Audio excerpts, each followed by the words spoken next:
శనార్థిలో ప్రధాన పార్టీలకు టీఆర్పీ గుబులు, బీసీలో పార్టీకి మైలేజ్ రావడంపై టెన్షన్, బడుగుల రాజకీయ చైతన్యంపై ఆగమాగం, సూర్యాపేట ర్యాలీ తర్వాత టీఆర్పీకి మరింత ఊపు, తీన్మార్ మల్లన్న వద్దకు బీసీ నేతల క్యూ, అగ్రవర్ణ పేదలది అదే బాట, అందుకే ప్రధాన పార్టీలో మొదలైన గుబులు, ఎక్కడ తమ పుట్టి మునుగుతుందో అని గాబరా, మల్లన్న ఆశయ సాధన దిశగా కదులుతున్న బీసీ సమాజం, 2028లో ప్రభంజనం దిశగా తెలంగాణ రాజ్యాధికార పార్టీ.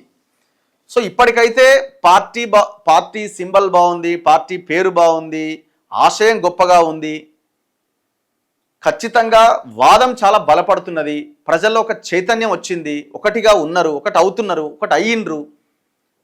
ఇంతకు ముందు లేనటువంటి సిచ్యువేషన్స్ పరిస్థితులు ఇవాళ కనబడుతున్నాయి, దాంట్లో ఎలాంటి ఇది లేదు.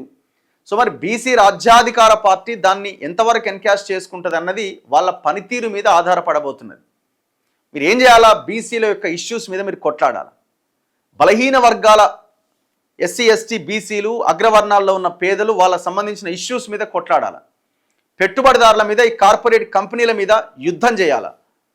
తెలంగాణలో కోల్పోయిన భూములని పేద బలహీన వర్గాలు ఎస్సీ ఎస్టీ బీసీలు కోల్పోయిన భూములు తిరిగి వచ్చేలాగా, ఉన్న భూమిని పంచేలాగా మీరు చెప్తున్నారు కదా, వరంగల్ డిక్లరేషన్లో 10 అంశాల్లో 2 ఎకరాల భూమి అంటున్నారు కదా.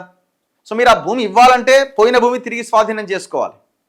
సో ఆ దిశగా ఒక యుద్ధం జరగాలి, ఒక భయంకరమైన యుద్ధం జరగాలి, ఒక భయంకరమైన మూమెంట్ తీసుకురావాలి. ఇవాళ ప్రభుత్వాలు ఫీజు రియంబర్స్మెంట్ ఇస్తలేవు, యుద్ధం జరగాలి కాలేజీల ముందు, ప్రభుత్వం ముందు.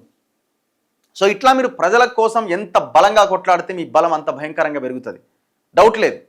ఖచ్చితంగా ఇప్పుడు ఇంత చిన్న రాష్ట్రంలో ఇంపాక్ట్ చూపించాలి, ఒక కింగ్ మేకర్గా తయారు కావాలంటే పెద్ద సమస్య కాదు.